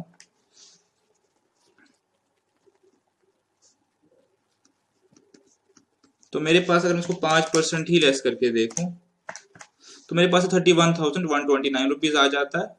तो मेरे पास इफेक्टिव अगर मोटा मोटा देखूं तो 30,000 तक आने में मुझे 5 साल, 5 पूरे साल, 5 और 3 महीने से कुछ ज्यादा टाइम लग रहा है। ठीक है, तो अब मैं एक बार अपने पास आंसर्स देख लेता हूं इसमें। तो मेरे पास जो आंसर्स है वो 4.5 साल नहीं है, 5 साल भी नहीं है, 5.4 ईयर्स का होगा। क्योंकि 0.4 ईयर्स से का मतलब क्या होता है, 0.4 ईयर्स का मतलब मैंने आपको बताया हुआ है। 0.4 ईयर्स का मतलब अगर इसको 12 से करें तो 4.8 मंथ यानी करीब करीब 5 महीने। इसको अगर मैं 1 महीने और डेप्रिशिएट करूं तो मेरा 30,000 के अराउंड आ जाएगा। तो ये मेरा इसमें सोल्यूशन रहेगा। अब मैं इसको अगर फॉर्मूला के जरिए करना चाहूं तो हमारे पास पता है फॉर्मूला क्या है कि amount is equal P1 + RN। लेकिन यहाँ पे चूंकि इन्वेस्टमेंट बढ़ नहीं रही है, कम हो रही है, तो यहाँ प्लस की जगह माइनस आ जाएगा। तो मेरे पास 30,000 आ जाएगा। मैंने इन्वेस्ट कितना किया था, मैंने इन्वेस्ट किया था 80,000, नहीं लाख, लाख किया था, लाख। तो 1 + 0.2 करके माइनस हो जाएगा, 1 - 0.2, ठीक है, -0.2 raise power 1 - 0.2 raise power n, यानी ये ठीक है, रेज पावर n।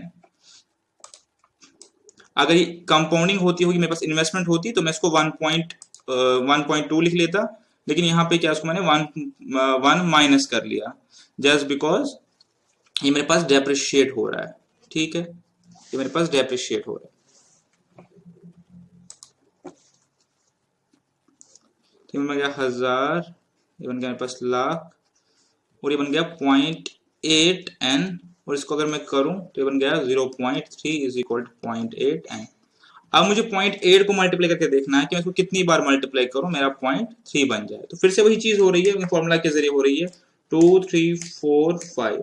जब मैं इसको 5 बार कर रहा हूं, इसको 5 बार कर रहा हूं, तो ये मेरा बन जाता है 0.3276। और अगर मैं इसको 6 बार करता हूं मल्टीप्लाई, तो ये बन जाता है 0.26144। तो आपको पता है कि मेरा आंसर 5 और 6 के बीच में लाई कर रहा है। तो मैंने ऊपर भी वो आपको करके दिया, वो 5 महीने और 5 साल और 4.8 मंथ इफेक्टिवली निकल रहा है। ठीक है, तो ये आपका सोल्यूशन हो गया। डेप्रिसिएशन के केस में आपने क्या करना है, आपने क्या करना है कि प्लस की जगह फॉर्मूला में माइनस यूज करना है, बिकॉज आपका जो इन्वेस्टमेंट है मशीनरी में वो डेप्रिशिएट हो रहा है। ठीक है, क्वेश्चन नंबर 6 देखते हैं। The population of a town increases every year by 2% of the population at the beginning of year.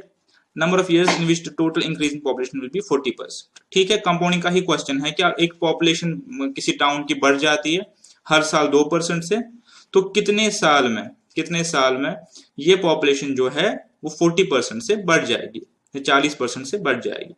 अगर मैं फॉर्मूला इसमें डालने की कोशिश करूं, मेरे पास जो अमाउंट है यानी फाइनल जो पॉपुलेशन है वो 40% बढ़ जानी चाहिए। यानी मेरे पास जो इनिशियल पॉपुलेशन P ले ली मैंने, तो मुझे अमाउंट जो चाहिए P + 40% ऑफ P, यानी इसमें 40% इंक्रीमेंट होना चाहिए। तो मेरे पास 1.4P बन जाएगा।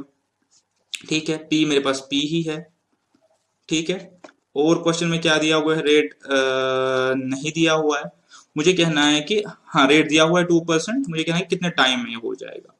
रेट 2% दिया हुआ है, टाइम मुझे निकालना है।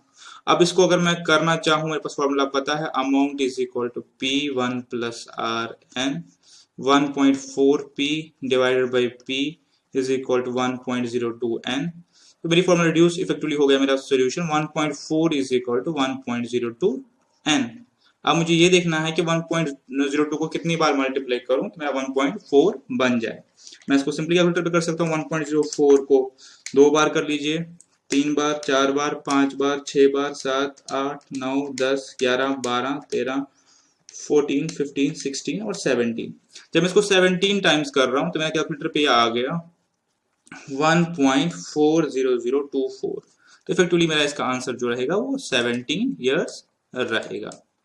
ठीक है, हो गया हमारा 4 और 6 जो मैंने बोला था करेंगे। इसके बाद हम करेंगे question number 7। The difference between SCI and SI on a certain sum of money invested for 3 years, ये क्वेश्चन आने की भी चांसेस है। The difference between CI and SI on a certain sum of money invested for 3 years at 6% per annum is 110 rupees 16 पैसे।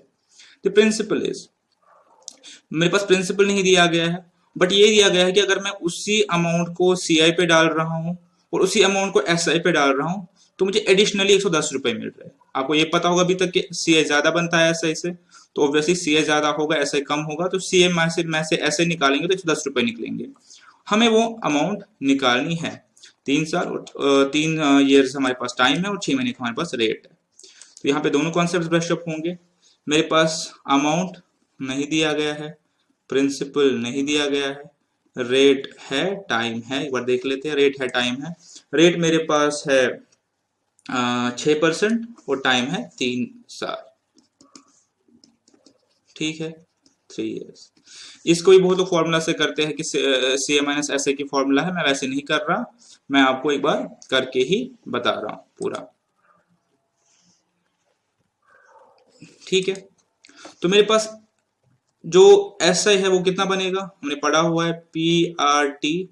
P हमें नहीं पता है, R मेरे पास 6% है और मेरे पास 3 साल का टाइम है। इसको अगर मैं करने चाहूं तो ये 18/100 हो गया, 0.18P। ठीक है, अब अगर मैं CI देखना चाहूं, CI मुझे पता है already, P1 plus RN minus 1। ठीक है, P1 प्लस R हो गया 1.063 माइनस 1। इसको सॉल्व करना चाहूं, 1.06 को 3 बार कर लीजिए माइनस 1, तो ये बन गया 0.0191016 और P इसके साथ मल्टीप्लीकेशन में। तो मेरे पास SI भी आ गया और PI भी आ गया। अब मैं सिंपली जो क्वेश्चन बोल रहा है उसको इक्वेशन में डाल देता हूं कि अगर मैं CI में से SI माइनस करूं तो मुझे जो अमाउंट निकल रही है 110 रुपए कुछ पैसे निकल रही है। तो CI माइनस SI करूं मैं इसमें, तो CI मेरे पास है 0.191016P, SI मेरे पास है 0.18P। ये कितना दिया है मुझे क्वेश्चन में,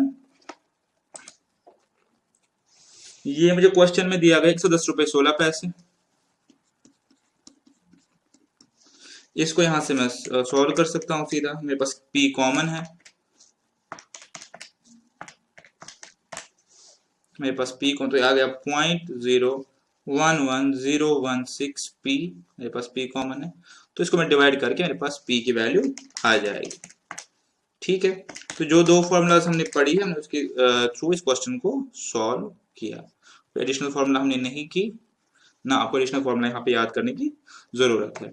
SI is equal to PRT, वो निकल गया। CI इज इक्वल टू जो हमने फॉर्मूला पढ़ा था P1 प्लस RN माइनस 1, वो भी निकला। दोनों का डिफरेंस दिया हुआ है तो वो हमारे पास सॉल्व हो गया। क्वेश्चन नंबर 7 आपका कंप्लीट है। अब हम क्वेश्चन नंबर 8 और 13 करेंगे और बाकी मैंने आपको होमवर्क लिखवा दिया। क्वेश्चन नंबर 8 फिर से वही चीज है जो पहले पढ़ा था, इसको एक बार कर लेता हूँ। यूजफुल लाइफ ऑफ मशीन 10 साल की है और कॉस्ट 10,000 की है, डेप्रिसिएशन रेट 10% है, स्क्रैप वैल्यू क्या होगा। यानी यहाँ पे क्वेश्चन क्या बोलना चाहता है कि एक मशीन अगर मैं 10,000 की ला रहा हूं और 10 साल के लिए यूज कर रहा हूं, 10 साल बाद उस मशीन की जो वैल्यू होगी वो स्क्रैप होगी, यानी मशीन किसी काम की नहीं है तो उसकी जो वैल्यूएशन होगी वो स्क्रैप होगी। तो हमें वो स्क्रैप वैल्यू निकालना है। इफेक्टिवली हमें ये निकालना है कि 10 साल डेप्रिशिएट करने के बाद उस मशीन की वैल्यू क्या होगी जब वो हमारे काम नहीं आएगी और हम उसको स्क्रैप करेंगे। ठीक है, तो मैंने आपको पहले ही कहा कि ये कंपाउंडिंग का क्वेश्चन नहीं है। इसमें क्या है कि जहां पे इन्वेस्टमेंट हमारी बढ़ नहीं रही है, कम हो रही है, तो हम रेट में जहां पे प्लस है वहां पे माइनस करके इसको सॉल्व करेंगे। बाकी फॉर्मूला आपकी सेम है। तो अगर हम देखेंगे तो हमें अमाउंट ही निकालनी है, हमें निकालना है कि हमारी जो 10 साल बाद है वैल्यू क्या होगी इन्वेस्टमेंट की। इन्वेस्टमेंट कितनी थी मशीन में हमारी, 10,000। हाँ जी 10,000। P1 प्लस R, लेकिन माइनस आएगा 1 माइनस R, और N दिया हुआ है 10 साल के बाद। ठीक है, ये दिया हुआ है 10 साल के बाद, और रेट भी दिया है 10%। तो अगर इसको माइनस करूं तो ये 10,000 0.9 और 10। ठीक है, तो ये क्या हो गया, डेप्रिशिएट हो गया, मेरी इन्वेस्टमेंट कम हो रही है। 1 रुपए नेक्स्ट ईयर 0.9 हो जाएगा। कंपाउंडिंग में क्या होता है कि 1 रुपए नेक्स्ट ईयर 1.1 हो जाता है। इसको करें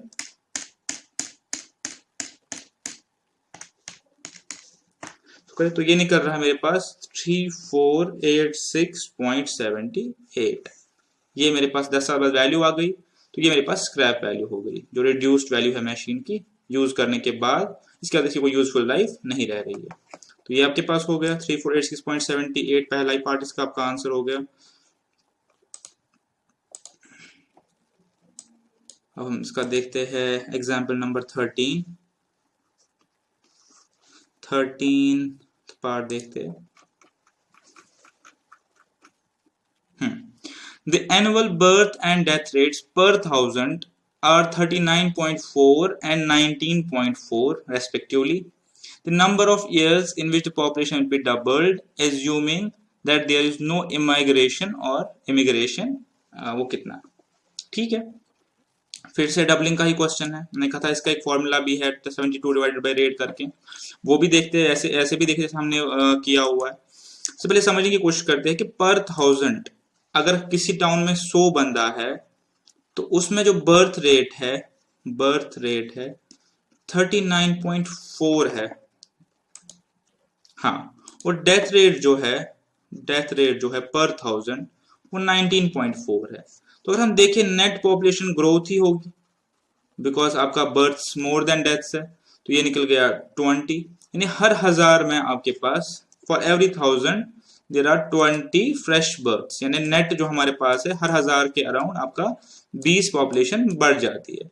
और उसको मैं रेट में कन्वर्ट करूं तो कितना बनेगा, 20 डिवाइडेड बाई 1000 इंटू 100, तो मेरे पास जो रेट है पॉपुलेशन ग्रोथ का वो 2% है, मेरे पास रेट है 2% है।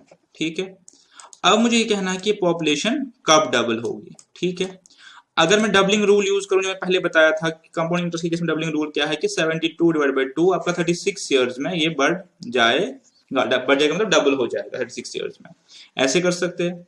और हम ऐसे कर सकते हैं, फॉर्मूला यूज किया कि आपका जो अमाउंट है जो आप पॉपुलेशन चाहते हो, सपोज हमारी इनिशियल पॉपुलेशन P है, पता नहीं हमारी जो अमाउंट है वो 2P है, हम चाहते हैं कि पॉपुलेशन डबल हो।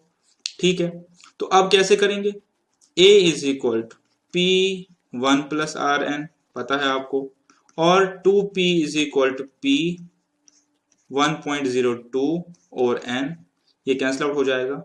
तो 1.02 को हम मल्टीप्लाई करेंगे, हमने ये देखना कितनी बार मल्टीप्लाई करना है कि 2 आ जाए।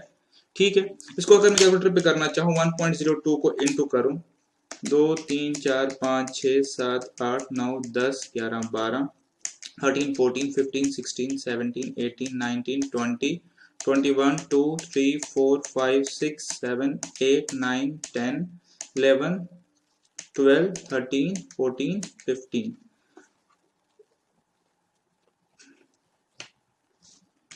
ये तो मिस किया मैंने, 2 3 4 5 6 7 8 9 10 11 12 13 15 16 17 18 19 20 21 22 23 24 25 26 27 8 9 30 31 32 33 34 35। ठीक है, तो ये आ गया मेरे 35, मैंने पहले कहीं पे काउंटिंग में मिस किया, तो 35 मेरे पास ये आ गया। तो या तो आप इसको ऐसे कर लो या ऐसे कर लो, और ये क्वेश्चन के आने के चांसेस भी है। जो आपका रूल है बेसिकली डबलिंग वाला, वो अप्रोक्सीमेट देता है, और ऐसे आप एग्जैक्ट कर सकते, एग्जैक्ट ये अप्रोक्सीमेट है। अच्छा, कैलकुलेटर पे भी एक शॉर्टकट टेक्निक बता देता हूं। जब आप कैलकुलेटर पे करेंगे तो 1.02 इंटू 1.02 लिखने की जरूरत नहीं है, आप 1.02 इंटू इज इक्वल कर लीजिए, और इज इक्वल आप कितनी बार कर रहे हैं उसको गिन लीजिए। सपोज मैं फिर से बताऊंगा 1.02 इंटू इज इक्वल, तो इज इक्वल से ही इसको अपने आप से मल्टीप्लाई कर लेगा, आपको बार बार लिखने की जरूरत नहीं है। 1.02 इंटू इज इक्वल ऐसे करके आप इसको कर लीजिए, तो आपका इफेक्टिव 35 ईयर्स ही आएगा। ये बराबर है और ये अप्रोक्सीमेट है। तो अब हम इसको अगर देखें तो इसमें हमारे पास 35 ईयर्स आ जाएगा। ठीक है, तो इसके साथ ही हमारा आज सिंपल इंटरेस्ट और कंपाउंड इंटरेस्ट, ठीक है, कंप्लीट हो गया। सिंपल इंटरेस्ट तो पहले कंप्लीट था, और compound interest conversion period affected हमारा कंप्लीट हो गया। कल हम बढ़ते हैं एन्युटी की तरफ। मैंने जो क्वेश्चन दिए हैं आपको सॉल्व करने हैं, और उसमें अगर कोई क्वेश्चन नहीं हो रहा तो आप मुझे बताएंगे। लेकिन जितनी हमने एग्जाम्पल्स की, आई होप कि उसके बेसिस पे आप वो सारे क्वेश्चन सॉल्व कर